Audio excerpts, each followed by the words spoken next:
자, 하나님 말씀 나누겠습니다. 디모데전서 3장 15절입니다. 시작. 만일 내가 지체하면 너로 하여금 하나님의 집에서 어떻게 행해야 할지를 알게 하려 함이니 이 집은 살아계신 하나님의 교회요 진리의 기둥과 터니라. 다시 한번. 만일 내가 지체하면 너로 하여금 하나님의 집에서 어떻게 행하여야 할지를 알게 하려 함이니 이 집은 살아계신 하나님의 교회요 진리의 기둥과 터니라. 한 군데 더 읽겠습니다. 시편 133편입니다. 같이 읽습니다. 133편 시작. 보라, 형제가 연합하여 동거함이 어찌 그리 선하고 아름다운고. 머리에 있는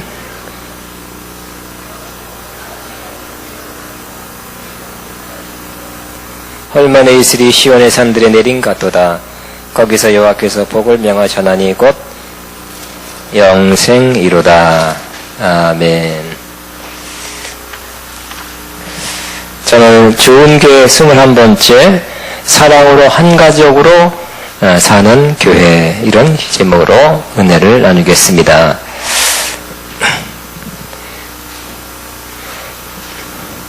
자, 이 세상에 혼자 사는 사람이 늘어나고 있습니다. 그렇지만 혼자 사는 것보다 더불어 사는 것이 사람 사는 맛을 더 느낄 수 있고 더 나은 삶을 살 수 있다는 것을 알아야 할 것입니다. 사람이 계속해서 혼자 사는 것이 별로 좋지 않다고 하나님이 성경에 말씀하셨습니다. 사람이 혼자 사는 것이 좋지 아니하니, 그래서 하와를 만들고 그래서 가정을 만들어 가정 안에서 살게 하신 것입니다. 우리 인간은 가정 안에서 사는 것이 일반적으로 좋습니다. 가정은 가장 중요한 인간의 삶의 기반입니다. 우리 인간은 가정에서 태어나서 가정에서 자라고 또 가정에서 지원을 받아 결혼해서 또 새 가정을 이루게 됩니다. 좋은 가정이 되면 행복하고 힘을 얻게 될 것입니다.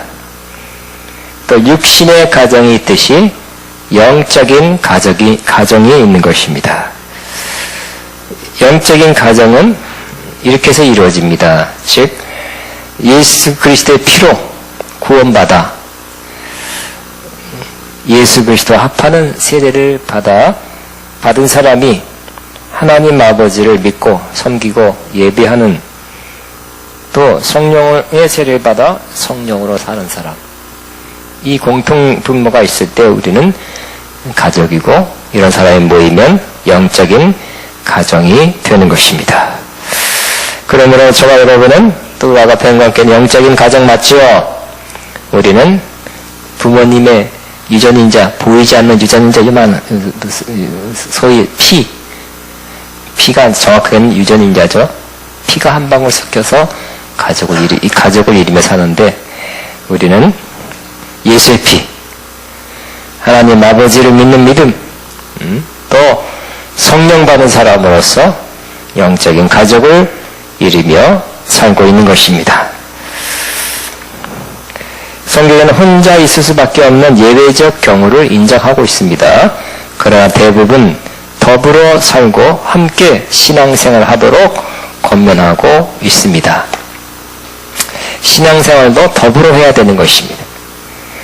하나님은 우리가 교회 안에서 함께하며 더불어 신앙생활 할 것을 말씀하고 있습니다. 그래서 하나님도 우리의 하나님이지 나의 하나님이라 부르지 말라 그랬어요. 따라합니다. 하나님 우리 아버지요. 우리 아버지. 하나님은 영적인 가정을 주셨는데 그것이 바로 교회입니다. 그래서 교회를 하나님의 집이라고 묘사하고 있습니다. 집, 디모데전서 3장 15절 집, 하나님의 집에는 하나님의 집이라고 말하는데, 집은 영어로 household 혹은 family라고 번역하고 있어요. 그러니까 하나님의 가정이란 뜻입니다. 교회가 하나님의 가정이라고 분명히 말씀하고 있는 것입니다. 우리가 육신적으로 가정이 중요하듯이 신앙생활을 하는 데는 영적인 가정이 꼭 필요한 것입니다. 바로 우리가 속해 있는 아가페 영과 함께 안에서 함께 신앙생활하는 것 매우 필수적인 것입니다. 바른 육신적 가정에서는 가족이 서로 사랑합니다. 그리고 가정에서 밥을 먹어야 살죠. 또 잠을 자고 자야 되죠. 또 대화를 하고 또 식구들이 그 집에 문제가 하나 생기면 문제를 같이 해결하려고 도와주고 또 노력은 하게 됩니다. 마찬가지로 영적인 가정에서도 서로 사랑하는 것입니다. 또 영적인 양식, 신령한 양식, 하나님 말씀을 먹습니다. 그 하나님 말씀을 먹으면서 힘을 얻게 되는 것입니다. 사람이 떡으로만 살 것 아니요 하나님 입에서 나는 말씀으로 사느니라 그랬습니다. 그러므로 육신을 위해서는 생물학적으로는 밥을 먹어야 되듯이 우리 영혼이 살고 또 믿음으로 살고 영적으로 살고 그 영적으로 살아가기 위해서는 하나님 말씀을 하나님 입에서 나온 말씀을 먹어야 영적으로 사는 것입니다. 또 교회는 하나님의 집입니다. 진리의 말씀으로 세워져 가는 것이다 그랬어요. 교회에서 가장 중요한 요소 중에 하나가 바로 진리의 말씀입니다. 그래서 교회는 건물로 말하면 기둥과 터와 같다고 했습니다. 진리의 기둥과 터라고 묘사하고 오늘 말씀에 그렇게 묘사하고 있습니다. 이 집은 살아계신 하나님의 교회여 진리의 기둥과 터니라. 진리의 말씀이 가르쳐지고 또 선포되고 지켜지는 것이 바로 하나님의 가정, 교회인 것입니다. 또 진리의 말씀을 잘 가르쳐서 따르도록 이끄는 것이 바로 하나님의 교회입니다. 이 교회에서 이처럼 더불어 한 가족같이 사는 모습은 하나님 보시기에 아름답고 사람 보기에도 매우 아름답습니다. 오늘 그래서 시편 133편에 보라 형제가 연합하여 동거하며 어찌 그리 선하고 아름다운고.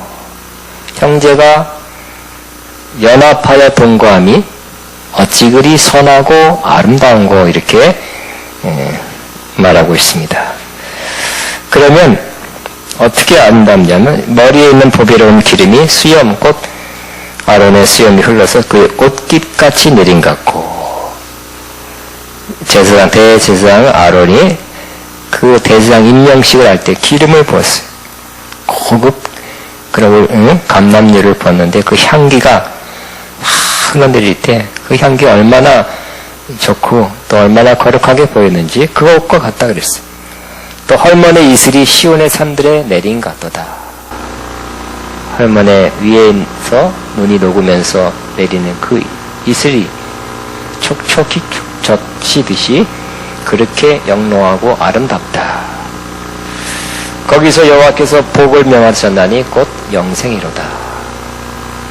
그렇게 한 가족같이 더불어 동거하는 뜻이 하나 돼서 사는 삶은 하나님께서 복을 주시는데 영생의 복을 주신다고 말씀하고 있습니다. 교회 안에서는 영적 지도자가 심판의 날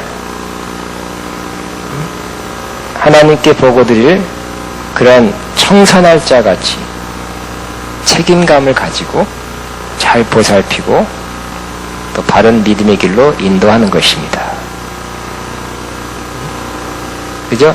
부모가 있어서 자녀를 격려도 하지만 바른 길로 가정에서 이끌어야 되는 것과 같습니다. 그래서 성도들은 히브리서 3장 17절입니다. 인도하는 자에게 순종하고 복종하라. 가정과도 똑같습니다. 부모의 말을 순종하고 또 따라야 되는 것과 같은 것입니다. 히브리서 13장 17절까지 다시 한번 읽습니다. 너희를 인도하는 자들에게 순종하고 복종하라. 그들은 너희 영혼을 위하여 형상하기를 자신들이 청산할 자인 것 같이 하느니라. 그들로 하여금 즐거움으로 이것을 하게 하고 근심으로 하게 하지 말라. 그렇지 않으면 너에게 유익이 없느니라. 또 성도들은 서로 사랑하고 우애하라고 우리 믿음의 가정 안에서 그렇게 하라고 말씀하고 있습니다. 일반 가정에서도 우리 옛날에는 가화만사성 이런 가문 뭐라 그러죠? 가훈 이런 걸 많이 봤습니다. 우리 영적인 가정에서도 형제가 사랑하고 우애하는 그 영적인 가정이 매우 좋은 가정이 되는 것입니다. 사랑은 여기 있으니 우리가 하나님을 사랑하는 것이 아니요 하나님이 우리를 사랑하사 우리 죄를 위하여 사랑하사 우리 죄를 속하기 위하여 화목제물로 그 아들을 보내셨습니다. 사랑하는 자들아 하나님이 이같이 우리를 사랑하셨은즉 우리도 서로 사랑하는 것이 마땅하니라. 어느 때나 하나님을 본 사람이 없으되 만일 우리가 서로 사랑하면 하나님이 우리 안에 거하시고 그의 사랑이 우리 안에 온전히 이루어지느니라 그랬어요. 또 우애하라고 말씀합니다. 형제가 서로 형제 사랑을 나누는 것입니다. 경건의 형제 우애를 형제 우애의 사랑을 더하라. 믿음의 덕을 믿음의 단계 높은 단계 가장 높은 단계 두 번째가 형제 우애 그 다음에 사랑 아가페 사랑이라는 것입니다. 우리는 이 높은 단계에 이르게 되시기를 바랍니다. 처음이 믿음이에요. 믿음이 출발이에요. 그래서 저 높은 산에 오르듯이 우리가 막 올라가야 되는데 바로 우리 형제 우애 그 다음에 사랑에까지 올라가야 할 것입니다. 서로 진심으로 사랑하는 교회는 아름답고 복된 교회입니다. 교회 오는 것 자체가 기쁨이 됩니다. 사랑하는 가족을 만나는 기쁨이 늘 있게 됩니다. 그리고 서로 사랑하면 하나님 임재가 가득하게 됩니다. 우리가 서로 사랑하면 하나님이 우리 안에 거하시고 그랬어요. 임재를 느끼고 싶죠? 우리 교회가 임재가 충만한 교회가 되기를 바랍니다. 그래서 세계적인 목사님 여기 모시면 계속 집회를 하면 임재가 충만하겠죠. 뭐 그것도 한 방법이 되겠지만 그보다 우리가 서로 사랑하면 와달라고 막 기도하고 애쓰고 금식 안 해도 이미 와 계신 것입니다. 사랑으로 말미암은 하나님의 임재가 우리 안에 충만하기를 바랍니다. 그러나 육신의 가정이 좋은 가정 되어야 되지만 알고 보면 또 이렇게 가정을 이렇게 들춰보면 가정마다 문제가 많이 있는 것 같습니다. 그렇죠? 말 안 해서 그렇지 가정마다 문제가 있어요. 가정 문제는 매우 어려운 거예요. 해결하기 쉽지 않습니다. 가정이 안 좋아지는 경우 또 이미 안 좋은 경우를 많이 보고요. 부부 문제도 심각한 경우도 많고 부모와 자식 간의 갈등, 형제 간의 갈등, 싸움, 심지어 소송, 재판, 폭력 많이 이루어지는 것을 봅니다. 또 문제 때문에 가정이 어려운 경우도 어렵게 된 경우도 많이 봅니다. 이와 마찬가지 영적인 가정에서도 형제가 연합하여 동거하며 어찌 그리 선하고 아름다운고 이렇게 됐으면 좋겠지만 100% 사랑하고 100% 형제 우애하고 섬기고 정노릇하고 위해지고 힘이 되고 격려하고 이런 교회가 되기를 바라지만 교회마다 사실 알고 보면 들춰보면 따지고 보면 자세히 살펴보면 교회마다 문제가 있는 것을 보게 됩니다.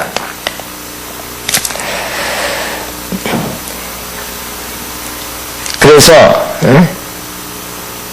우리는 이 교회 안에서 일어나기 쉬운 교회 안에서 또 있을 수도 있는 이 문제를 다시 알고 이것을 해결하고 극복하면 더 나아지게 되고 더 좋은 교회로 나가게 되는 것입니다.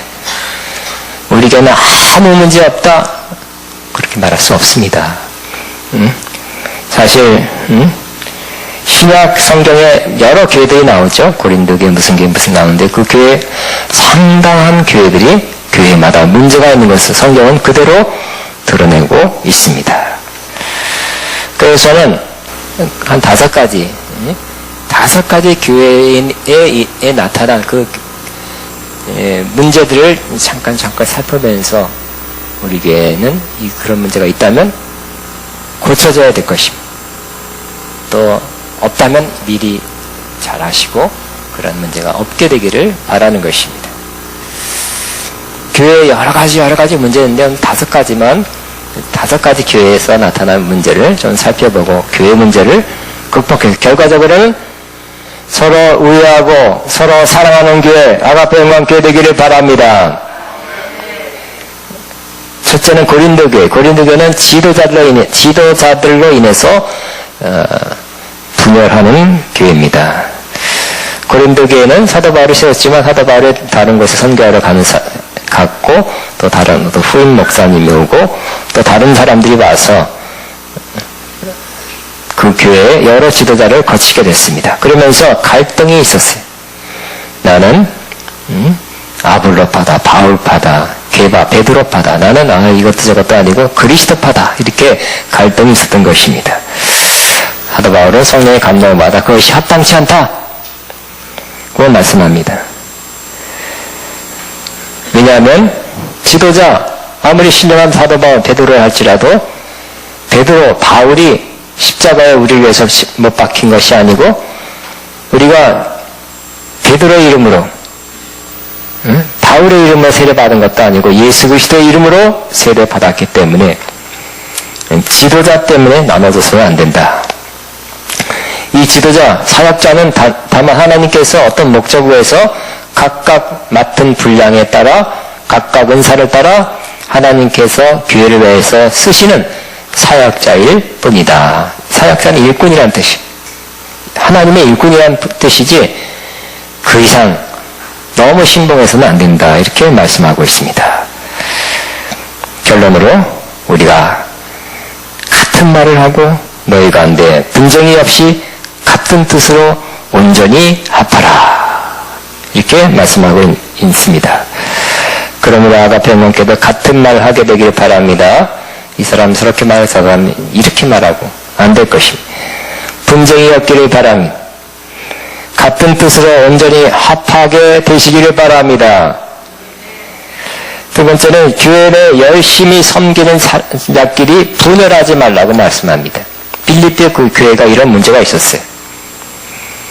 빌립보 교회는 좋은 교회입니다. 그러나 또 문제들이 있었는데 그 문제 중에 하나가 바로 열심히 사도 바울의 복음 사역에 열심히 참여했고 교회 일에 열심히 사람들 사이에 분쟁이 있었다는 것입니다. 이름도 나왔어요. 유오디아와 순두개입니다. 돌려서 말하죠. 니들 왜 싸우니 하지 않고 내가 유오디아를 권하고 순두개를 권하노니 주 안에서 한 마음을 품으라. 이 배경에는 한 마음이 아니란 뜻이죠. 분쟁, 갈등하고 있다는 것을 내포하고 있는 것입니다. 이들은 사도 바울의 복음 사역에 열심으로 힘을 내서 협력하고 봉사했던 사람이었습니다.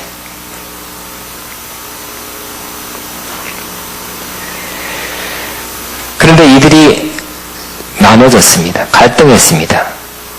보였어요. 그래서 두 사람은 어떻게 하라고요? 한 주 안에서 한 마음을 품으라. 따라요. 주 안에서 한 마음을 품으라. 시작.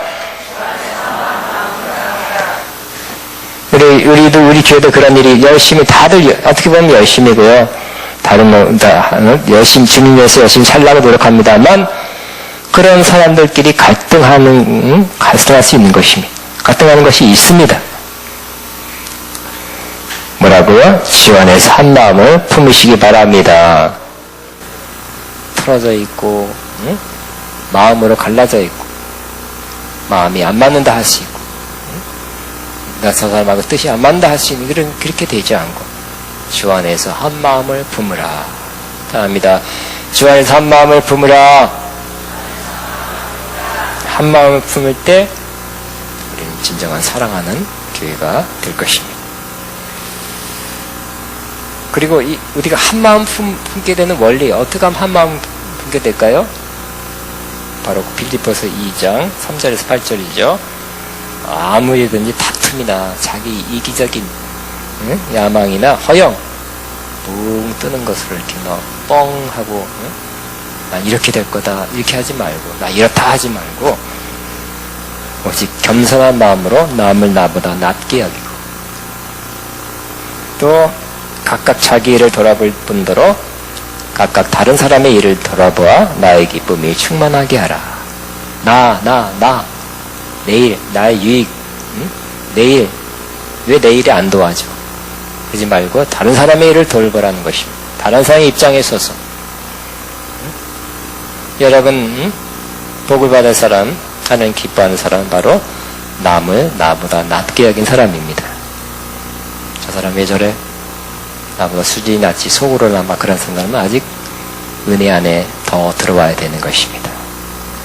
어느 성도를 딱 봤을 때 그 사람의 장점이 보여야 될 것입니다. 저 사람은 나보다 이런 면이 더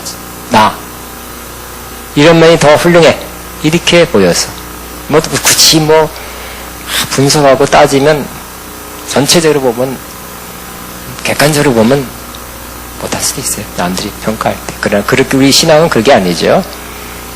다른 사람을 봤을 때, 다른 성도를 봤을 때 남을 나보다 낮게 여기는 그런 마음이 절로 들어야 되는 것입니다.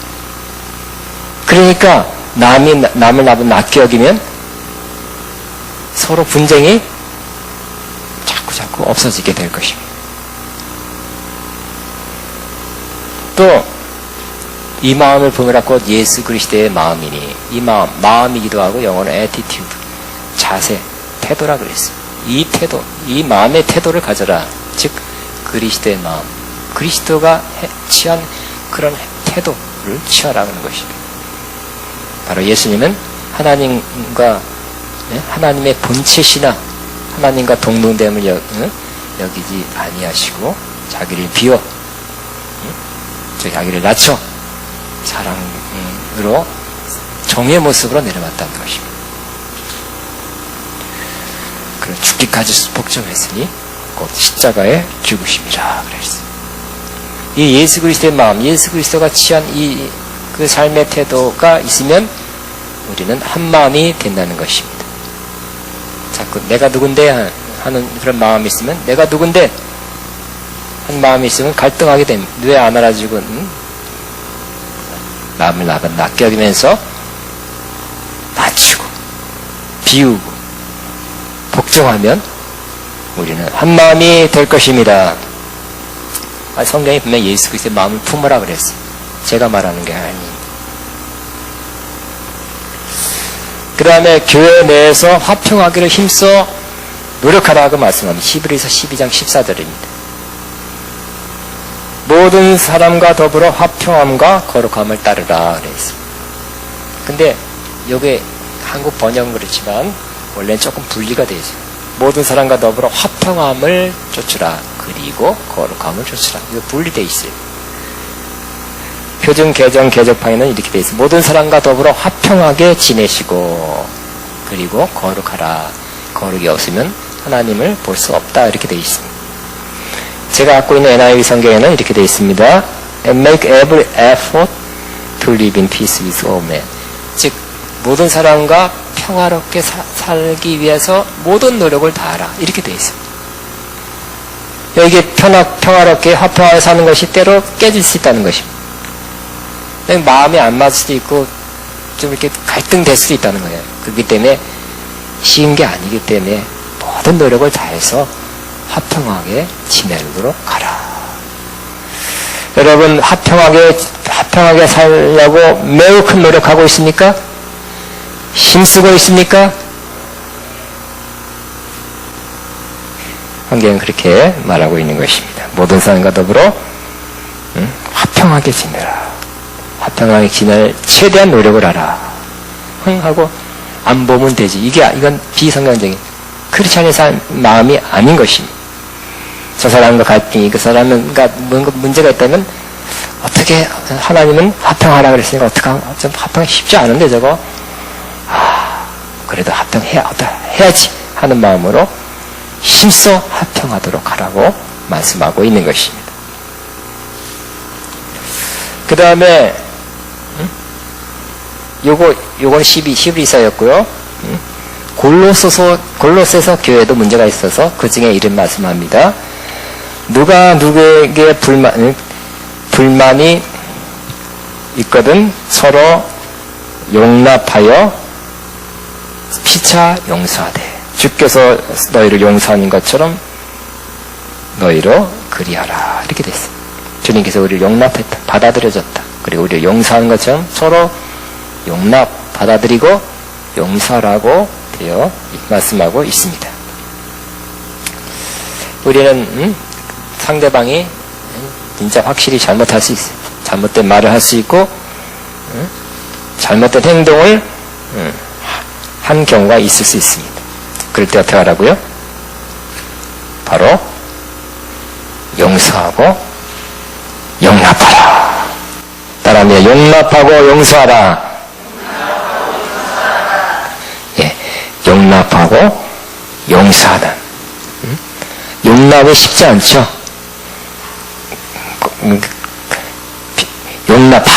그 사람을 받아들이는 건데 쉬운 게 아닙니다.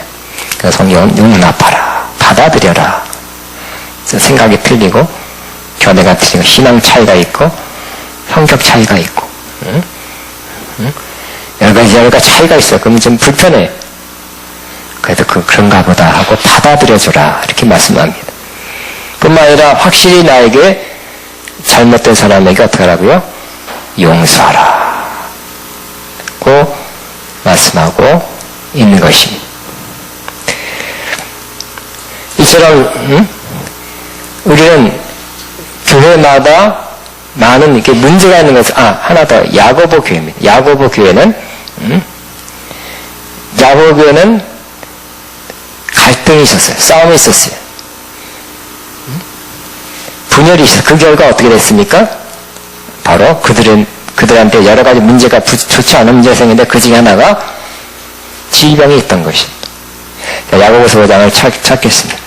14절입니다. 너희 중에 병든 자가 있느냐? 그는 교회의 장로를 청할 것이요 그들은 주의 이름으로 기름을 바르며 그를 위하여 기도할지니라. 병든 자는 주의 종들, 지도자를 옛날엔 장로라고 그랬어요. 청해서 기도해 주세요 하면서 기도를 받으라 되어 있습니다. 그럴 때 믿음의 기도를 해야 된다 그랬어요. 믿음의 기도는 병든 자를 구원하리니 주께서 그를 일으키시리라. 혹시 죄를 범하였을지라도 사하심을 받으리라. 그런데 16절 보면 그러므로 너희 죄를 서로 그렇기 때문에 어떻게 하라고요? 받는 성도 입장에서는 그러면 너희 죄를 서로 고백하며 병이 낫기를 위하여 서로 기도하라 그랬어요. 이 야고보서를 받는 성도들 간의 문제가 뭐예요? 성도들 간에 서로 다툼과 싸움으로 인해서 서로에게 잘못한 거예요. 오버했던 것 같아요. 지나치게 아마 하나님 보시기에 또 오버해서 잘못된 그러한 것이 왔다 갔다 하는 것 같아요. 그 결과 안 좋은 일이 생겼는데 그 중에 하나가 바로 질병이 생긴 것입니다. 그리고 이런 경우 주의 종을 불러서 기도만 하면 다 낫냐? 안 난다는 것이요. 그죠? 그래서 주의 종이 기도한다고 다 낫습니까? 안 나는 경우가 꽤 많아요. 주의 종이 능력이 없어서 안 날 수도 있겠죠. 그러나 그렇지 않은 경우도 있죠. 그죠? 다른 원인이 있는데 바로 자기들의 죄는 해결하지 않고 기도만 받으면 만병통치같이 안수는 만병통치? 아니죠. 먼저 해결할 것을 해결해야 된다는 거예요. 그것이 바로 서로 죄를 구함이에요. 서로 죄를 구하는 것이 바로 우선돼야 된다는 것입니다. 그러므로 이거 14절 15절을 이 아주 중요한 원리인데 그것을 받기 위해서는 그러므로 성도 입장에서 뭘 해야 된다고요?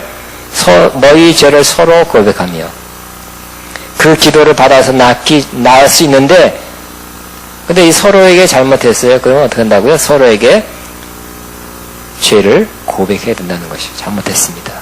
잘못했습니다. 그래야 된다는 거예요. 서로에게 이 사람에게 잘못하고 저 사람에게 잘못했는데 그냥 주여 나 개 없어서 안 납니다. 안 나. 저 사람 미워 죽겠는데 어떻게 나으려면 해야 되는 것입니다. 16절 시작. 그러므로 너희 죄를 서로 고백하며 병이 낫기를 위하여 서로 기도하라. 의인의 간구는 역사하는 힘이 크니라 그랬어요. 그래 의인의 간구가 된대요. 죄가 있는데 무슨 의인이겠어요? 의인의 간구겠어요. 죄인의 간구지. 그러므로 여러분 누구에게 잘못했으면 빨리 가서 사과하시기 바랍니다. 용서해 주세요 하시기 바랍니다. 서로 하시기 바랍니다. 그 사람이 좋은 사람이에요. 그 사람이 복을 받을 사람이에요. 그 사람이 문제를 해결을 받을 사람입니다. 마음이 안 생겨서 감동이 없어서 그럼 하지 마시고 자존심 상해서 어린 것이 먼저 와야지 그러지 마시고 누구든지 먼저 와야 됩니다. 빨리 은혜를 받으려면 빨리 가서 하는 사람이 헌착순으로 은혜를 받게 될 것입니다. 우리는 사람한테 잘못해서 사람한테 하나님한테도 오고 사람한테도 해야 되는 것입니다. 그래야 의인의 간구에 대해서 역사하는 힘이 나는 것입니다. 예수님께서 뭐라 그랬습니까? 하나님의 제단에 예물을 드리러 가다가도 형제에게 원망 들을 만한 일이 생각나거든. 저 형제가 나를 원망하겠네? 그러면 그거보다 더 중요한 거, 우선적인 것이 바로 재물을 놓고 그 사람과 사과하고 그 다음에 재물을 드리라 그랬죠. 그렇기 때문에 우리는 서로 갈등하고 서로 막 안 좋게 서로 얘기하고 그런 분열의 관계, 갈등의 관계 속에서 주여 예배합니다. 찬양합니다. 기도합니다. 해봤자 하나도 안 받습니다. 그럼 우리는 먼저 사랑과 화해하고 용서를 구하고 그 다음에 하나님을 찾고 하나님을 예배하고 기도하여 응답 받게 되기를 바랍니다. 우리는 이 갈등 문제, 다툼 문제, 여러 가지 문제가 우리 서로 사랑하는데 장애가 되고 있어요. 그것을 우리는 빨리 뛰어넘어야 될 것입니다.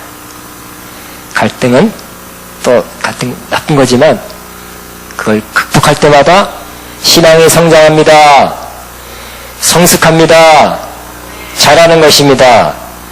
어떻게 보면 갈등은 또 나의 부족한 면을 드러나게 하고 또 상대방의 부족함 때문에 내가 힘들어도 그것을 뛰어넘으려고 하면 넘다가 보면 내 신앙이 더 튼튼해지고 성숙해지고 깊어지는 것입니다. 갈등 관계 때문에 못하겠다. 도망가지 마시고 극복하시기 바랍니다. 오버컴. 미국 가니까 어떤 유명한 교회집 한인식당에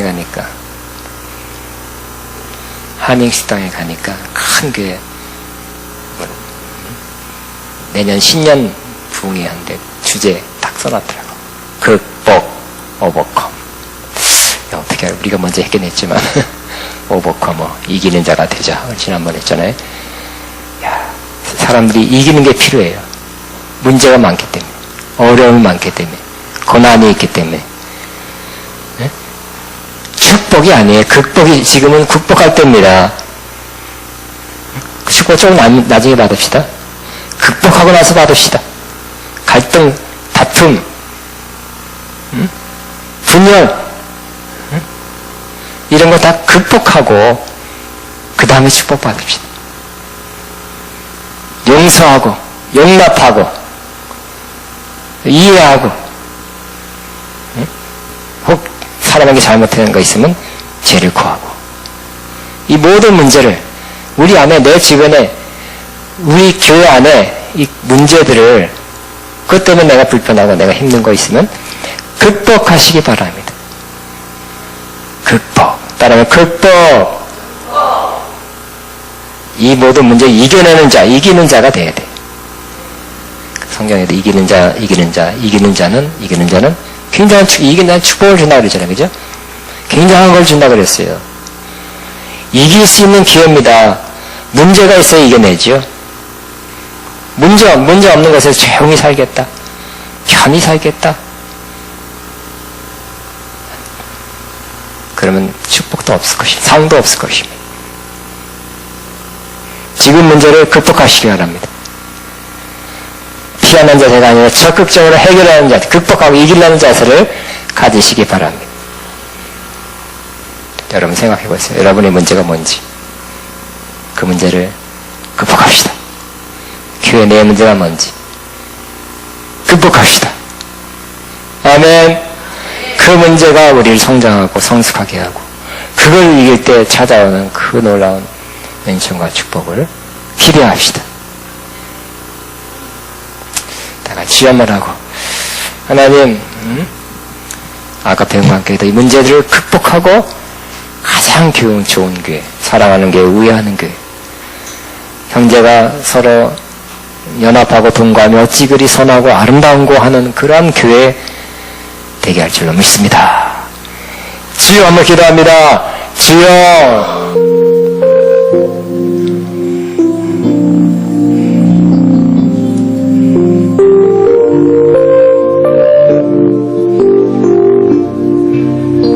주여 마바바라라 샤카라라라라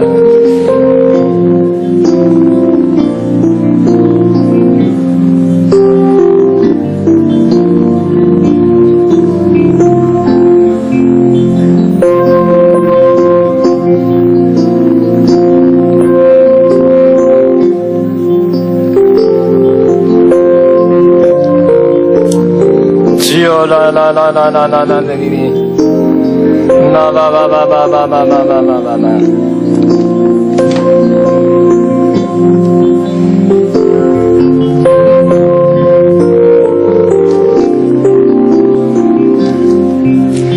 주여 라라라라라라라 신